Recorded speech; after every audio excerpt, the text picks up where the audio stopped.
Halo semuanya, perkenalkan nama saya Didi Prabowo dari didiprabowo.com.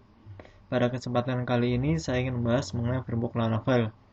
Framework Laravel yaitu framework yang digunakan untuk bahasa pemrograman PHP. Framework Laravel ini bersifat open source, jadi bebas kita untuk mengembangkan atau membuat library baru atau mengotak-atik kode program yang telah ditentukan.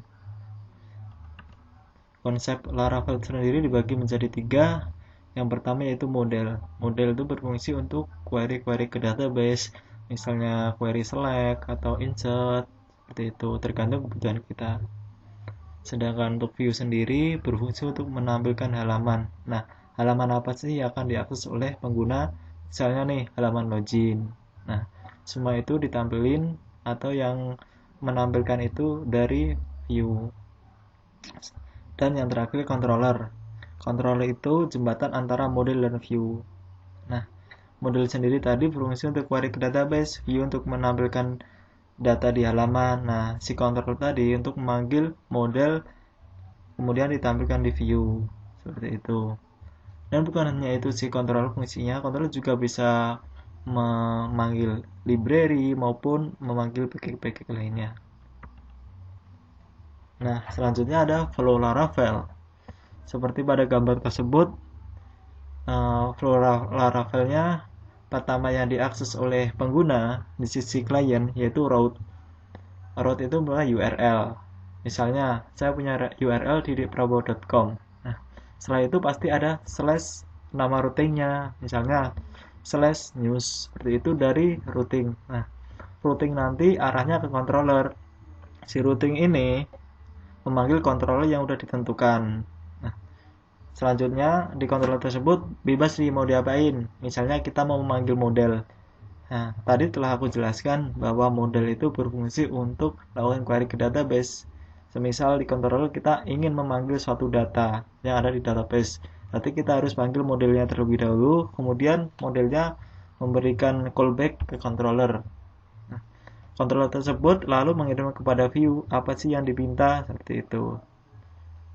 View sendiri juga dapat memberi perintah kepada controller. Contohnya seperti kita melakukan registrasi.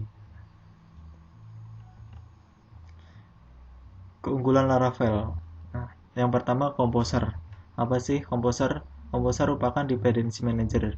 Dependency manager itu kumpulan library yang kita siap untuk gunakan untuk membangun sistem kita. Nah, kita nggak perlu pusing-pusing membuat library sendiri, semuanya sudah disediakan oleh Composer. Contohnya, ketika kita ingin membuat cetak data menjadi PDF, kita nggak perlu pusing membuat library untuk menjadikan file itu atau data itu menjadi PDF.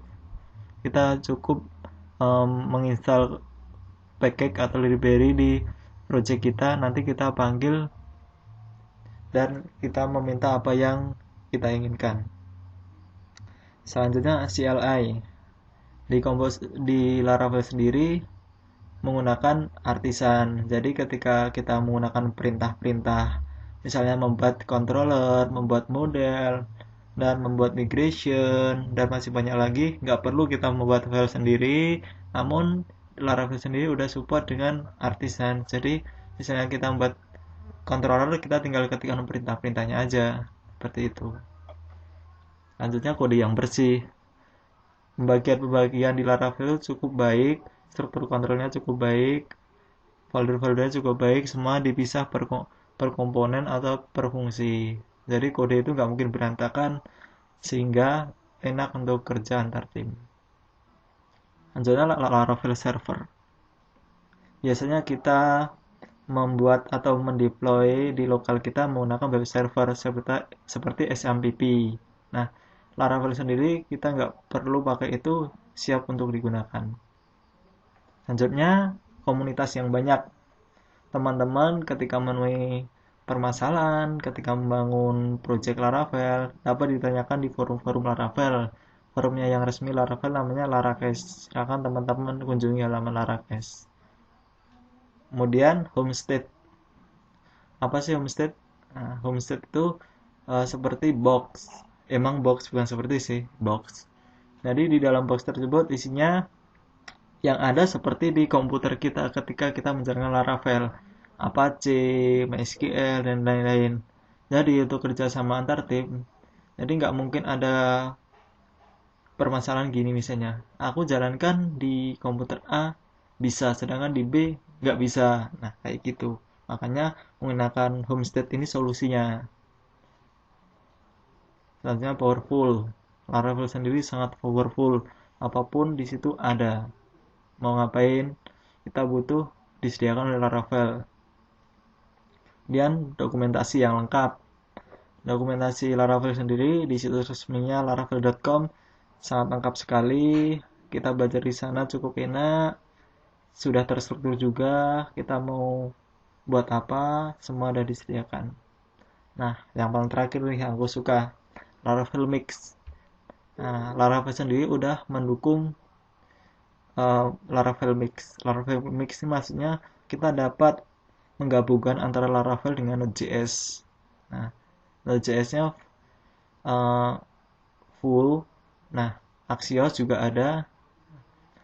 Ketika kita membuat project Node.js, npm init seperti itu kan, suruh ngisi-ngisi seperti itu. Nah, di Laravel Mix ini kita juga bisa menginstal library atau dependensi untuk npm-nya.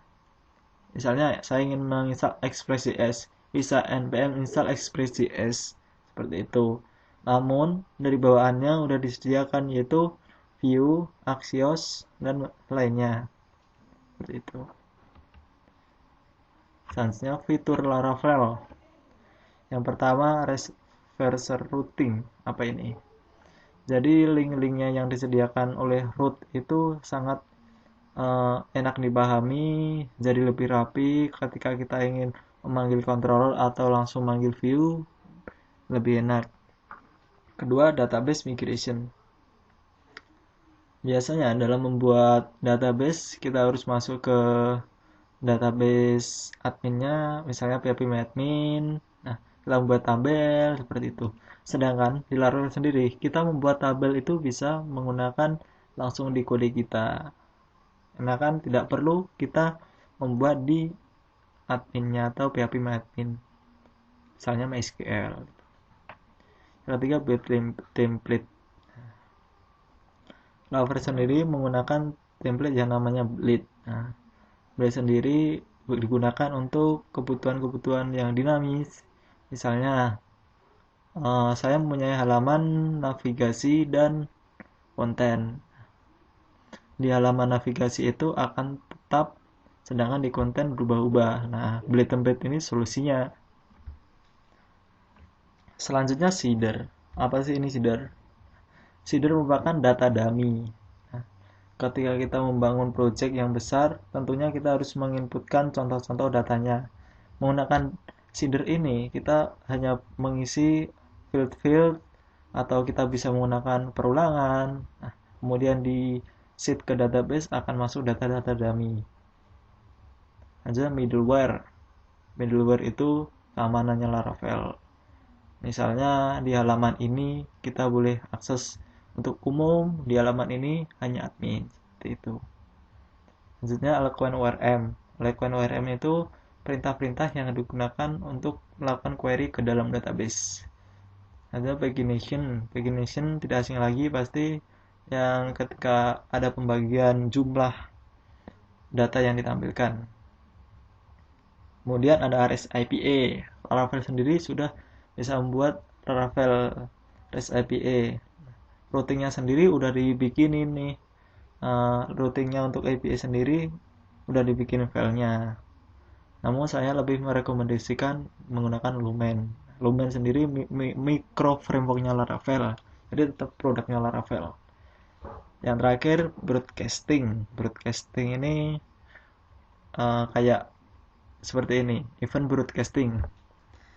Ketika kita membuat aplikasi yang real time, kita dapat membroadcast data-data itu ke semua klien yang sedang mengakses halaman itu. Nah, Laravel sendiri udah ada soket kliennya.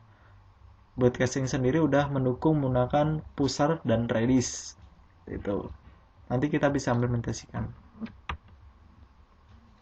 Untuk melihat Laravel itu seperti apa atau ingin dilihat dulu, bisa diklik di laravel.com. Untuk versi terbarunya sekarang 5.7.